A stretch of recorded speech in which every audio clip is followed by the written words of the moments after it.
Let me talk to you. Welcome to the Who Effing Knows podcast, special edition today. We chopping it up with Corey Platt Jr. or the second. What is it? I want to make sure I get it right here. It's Junior. Junior. Okay. I see two everywhere, so I want to make sure before I, butcher the intro here. Got him joining us today. Very happy to have him. We're gonna walk through some Tulane Green Wave talk. Kind of what brought him to the team. Have some fun stuff at the end. Excited to get going. Before we start, though, I wanted to mention, a lot of teams over the weekend had a tough weekend. There's some teams that took some tough losses, but one team that did not was the Tulane Green Wave because of the leading tackler, Corey Platt, had a hell of a game. Welcome to the show, man. How you doing? I'm good. Glad to be here. Heck yeah, Corey. I have my partner Dave here. We always run through things together. I know I didn't introduce him before we hopped in, but figured I'd let him say a quick hello. Dave, What's going on, man? What's up? Hey. Cool. Yeah. So no, I mentioned, leading tackler, you were flying all over the field. I think the first thing that jumped out to me was just setting the tone, as we hopped into the game, second play from scrimmage, you forced a fumble, got off to a hot start, which was awesome to see. But before we get into that, I did want to ask you, just kind of tell me a little bit about your background. I see you're from Arkansas, right? Is that correct? Yes, Very sir. cool. Tell me about your background. Tell me about what brought you to Tulane, maybe the recruiting process, maybe your mindset, any of that. Let's hop into that. Tell me about you. So both my parents, they in the military. So growing up, I bounced around a lot. The longest place I stayed was Alaska for 7 years. So, I went to high school in Little Rock, Arkansas. I pretty much played all positions, but it was messed up in the recruiting part because when it was my year to commit or whatever, COVID was real big and strong around there. So coaches wasn't coming to see me and nothing like that. So I was really originally committed to Arkansas State, and I was set on going there. And then they was having a bad season. I decommitted. Then I got an offer from Tulane, and I was like, I didn't even know where Tulane was, none of that. So I was like, I'm not even going there. And then we had hopped on a Zoom with them, and they was all cool. And they talked to my parents, and Coach Fritz, he pushed the education part, and that's like something that really caught my family's eye and all that. So I mean, we trust him. And Coach Moots, he was a big recruiter for me too, the linebacker coach. He let us know that like it's more than just football. So like I felt the family feel from him, so that just got me there. Heck yeah. Yeah, I'm hearing that. That's similar to what I heard when I talked to Nick previously. He just told me really the culture, the family feeling like you're part of something that's bigger than yourself was something that brought him too. So it's cool to see that kind of is going across, multiple lines here, hearing it from multiple people. Speaking of Nick, he spoke very highly of you guys, of the young Bucks, as he said when I talked to him, the new linebackers that were going to be kind of filling some roles here. Dave, I know that you mentioned you wanted to ask this question, but I'm sorry, I'm jumping ahead and just getting into it. Tell me a little bit about, filling the void by guys like, Nick or Dorian, kind of what the mindset is there. It's really just coming in and handling business. Like I really needed them before me, like as mentors. They really set the blueprint and the game plan.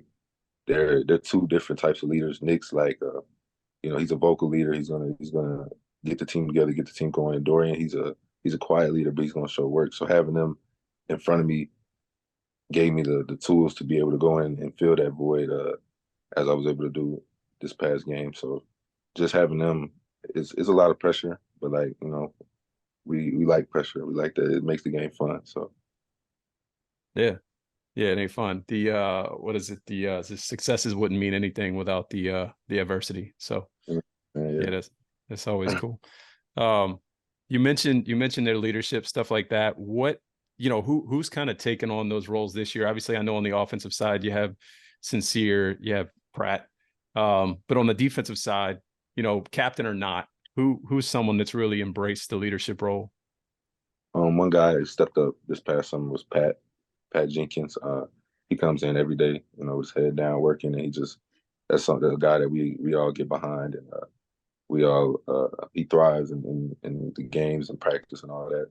Another guy is Lance Robinson. He had a good game as well this past weekend with a pick and a fumble recovery. So he's another vocal leader that he's been on the team for a couple of years now, and he's been proving himself year in and year out. Heck yeah. Speaking to the turnover specifically, I know I mentioned in the intro here, got off to a hot start. You had the forced fumble just to kick off that game, that first drive. Is obviously it's always something you think of, or forcing turnovers and things like that. But is that a strong point, or something that's really been harped on defensively? Tell me a little about that mindset. Yeah, most definitely. It's in our game plan of success. Takeaways. Whoever gets the ball more is going to win. It's just it's kind of simple math. And if we are plus whatever in takeaways, and that's more chances we give Pratt the ball to go score. Oh yeah. Speaking of Pratt, Dave, I'm sure something comes to mind when you think of Michael Pratt. I don't want to make you just sit over there and be quiet. So why don't you, why don't you chime in, fire away with something here?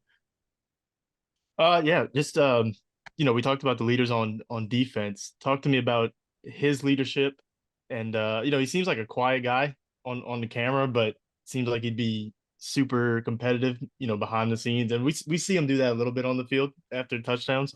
So just talk to me a little bit about his leadership and what he means to the team, to the program overall. He's what you would say like a perfect leader, I guess. Being a quarterback and outside the lines, a great guy. You know what I'm saying? You want him to be around your kids, all that. You know what I'm saying? And then in between the lines, he's intense. He knows when it's time to lock in. He always, even in practice, he'll talk trash to us. You know what I'm saying? Like, you're not gonna pick me off or whatever. So it's just a great guy to be around at all times. Have you got him in practice? Be honest with me. I ain't got him this. Actually, no. I got him last week. He threw it right to me, but it wasn't Okay. nothing. Okay. Is there a lot of like jarring back and forth? Like if you get him, are you talking some trash to him, or you just kind Oh, of giving him that look? yeah, because his locker is right next to mine, 9 and There you 7. go. So I'm right next to him in his ear every time I pick him Yeah, that's fun. And I played high school ball, but I remember those days. It was always, a lot of trash talk. up. Um, well, you have Ole Miss coming up. Lane Kiffin, always looked at as kind of a mastermind or mad genius, or he's a character. Let's put it that way. Um, what are the thoughts going into that game? Defensively or offensively, just in general. Just give me your thoughts, kind of what the team's thinking, how they're approaching it.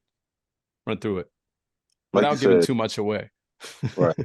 Said, Coach Kiffin, he's a big play, big shot, fast tempo kind of guy. So we're preparing for you know deep balls and then tempo. And the good thing is about these first two opponents is our defense coordinator, Coach Wood. He played both of them at Troy already, so he's already knowing what to expect, and he's going to be able to prepare us very well. As you can see, he prepared us very well in South Alabama. So the Ole Miss will be the same, I think. Yeah. Heck yeah. Speaking of well, there's two thoughts I have there. First of all, South Alabama trying to claim the Mardi Gras crown. I know you're not technically from here, but that was a big thing here. You have any thoughts on that? Yeah, that was crazy. I thought we was just like a non-conference, competitive game, but they made it personal. So, I mean, that was crazy to me. Was that Oh, go ahead, Dave. No, I was gonna say we talked about it last week. My mom lives out in Mobile, so I've been to both. So I can tell you from experience, it ain't You, nothing like what we do here. Have you been to any parades or anything since you've been here? I mean, you've been here for what, a couple years now, 2 years? yeah, since I've been here both years. It's been pretty fun. Yeah, that's cool. Was it like bulletin board material? Or was it more something like y'all just kind of laughed and you're like, all right, whatever? Um, it was a laugh because Coach Fritz, he doesn't really pay attention to the social media stuff.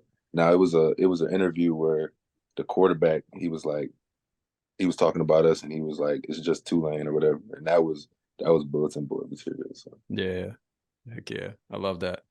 Um, and then you mentioned new defensive coordinator. Tell me a little bit about how things have changed. It looks like you guys have really changed up the scheme a little bit. Tell me a little bit about that and how that plays to the strengths of the defense now. Y'all were strong last year, but things changed a little bit. I think right now we're relying on the D line a lot more than we were last year. Last year was a lot more defensive back centered. We were dropping a lot more people, so I mean, it was giving the quarterback a lot more time. This time, we're going to get the quarterback this year. So, like, as you can see, we were getting a lot of pressure. We're bringing pressure almost every third down. It looked like this last game. So, I think the defense coordinator we have now, he's turning it up a little bit. Heck yeah. Yeah, I see that. There was a couple plays there where Pat Jenkins looked like a young Aaron Donald. Like he was wreaking havoc. It was nice to see. Well, cool. I think I don't have any other technical or Tulane questions as far as the game goes, but I do have some fun stuff. Dave, do you want to jump in with anything here before I get to popcorn questions or anything like that? Yeah, I got you. So I read, I'll read up on you a little bit. I read you played some offense in high school. Right. Yeah. Go ahead. I said, I played wide receiver, running back, and wildcat quarterback. Okay, so after we saw what Travis Hunter did this weekend, you thought about going to Willie and telling him to let you get some touches, or what's up? I want to, but right now I'm gonna stick with defense because I don't know how he did it. 112. Yeah, that's He was still dancing after the game. I don't know. Yeah, it's crazy. And then I saw the Buffs. I don't know how much y'all pay attention to the AP polls at this point in the season, but the Buffs jumping Tulane. I was a little upset, but they look good. So, we're gonna let it pass. But We're gonna see what they do. Yeah. Yeah, it's all right. When y'all go out and get past Ole Miss this weekend, a lot of things will change. So Yeah, that's facts. Want to know, right? What's the is that I know want to know is the big push, week in and week out. Is there anything fun in the locker room? A song, a saying, a creed, anything like that y'all are living by right now? Before we go out, Lance Robinson, he'll be like, quick look at clack, and then we'll all be like, damn, them boys hitting, and that just get the whole the locker room going. So that's something. Okay. I like it. Dave, you got anything else, or you want to jump into some popcorn stuff? One more. So we just a fun question. We've had this conversation before because, like he mentioned, we both played high school ball or whatever, and everybody seems to nowadays. Everybody's like hyper focused on one sport. It doesn't seem like kids are playing other sports much this year. But I want to know what other sports you think you dominate in if it wasn't football. If it wasn't football, Yeah, I think I could play. I think I could play basketball. And maybe I couldn't play baseball. Basketball. You the best basketball player in the locker room, or what's up? I think so. I can take it from the perimeter, middle. You know what I'm saying? Everything. I think so. Heck I like that. A little shooter. You got a shot? Yeah, and I play defense. Okay. I like it. You have to get in with the Tulane basketball team. They've been looking good too. Everybody's coming up right now. Yeah, the Tulane Green Wave Athletics is doing their thing right now. Heck yeah. All right, well, cool. We got Dave, you can jump in too with any like random popcorn questions. I did this thing with Nick to close it out, where I just throw out a random question. It'll be an either or, like a favorite, whatever. You could say the first thing that comes to your mind. If it's nothing, we'll keep it moving. Does that sound good? All right. Cool. All right, first things first. You've been in New Orleans for 2 years. What's your favorite restaurant? Favorite restaurant? Drago's. Okay. Charbroiled oysters? Nah, I like the shrimp. Okay. Nothing wrong with that. Yeah. All right, you going to a movie. Are you doing popcorn or are you doing candy? Popcorn, sure. Okay. With a slushie. Mandatory. With the slushie. Yeah. A slushie. You got a flavor or slushies have flavor? Coke? Coke. Yeah. All right. You do all right. You do like the chocolate in the popcorn, or you just butter? Nah, I'm a butter guy. Yeah. I ain't gonna lie, the chocolate caught me off guard. I didn't even know that was a Yeah. thing. In Hey, I didn't want to say nothing. I didn't want to judge. I don't do it either, but it's a thing. It's definitely a thing. Okay. Okay. Speaking of movies, Marvel or DC? Marvel. DC movies are horrible. Do you have a favorite character? Thor. He's tough. Okay. Got a thunder. I like it. All right. Do you drink coffee? Yes or no? No. All right. We'll keep it moving then.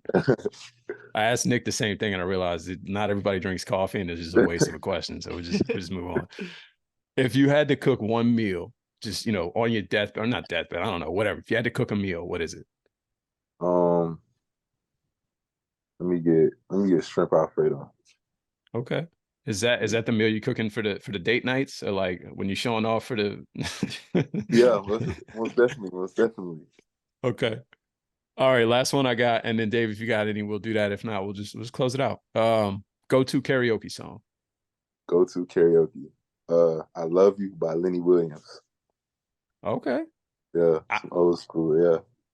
I'm gonna be honest, I don't even know that one, but I'm gonna put it on as soon as we get out of here because now I need to hear it. By Lenny Williams, you said? Yeah, Lenny Williams. Cool. What's your favorite song on your game day playlist? That's a good one. That's a good one. I'm gonna go Consistent by Lil Baby. I like that. Lil Baby gotta be on the playlist. Okay. All right. Wayne or Jay-Z? Wayne. Okay, good answer. Yeah. Is that I'm in just gonna... I'm in NOLA. I gotta go. Yeah, you know what you're doing. I wouldn't fall to either way. That's a hard choice. Yeah. That's a hard choice. That's all I got. Cool. Well, man, I appreciate it nonetheless, hopping in here, just chopping it up with us. It's always good times just learning about you Tulane guys and just, having conversations. So I appreciate it. Appreciate you for having me. Absolutely, man. You take care. All right, you too.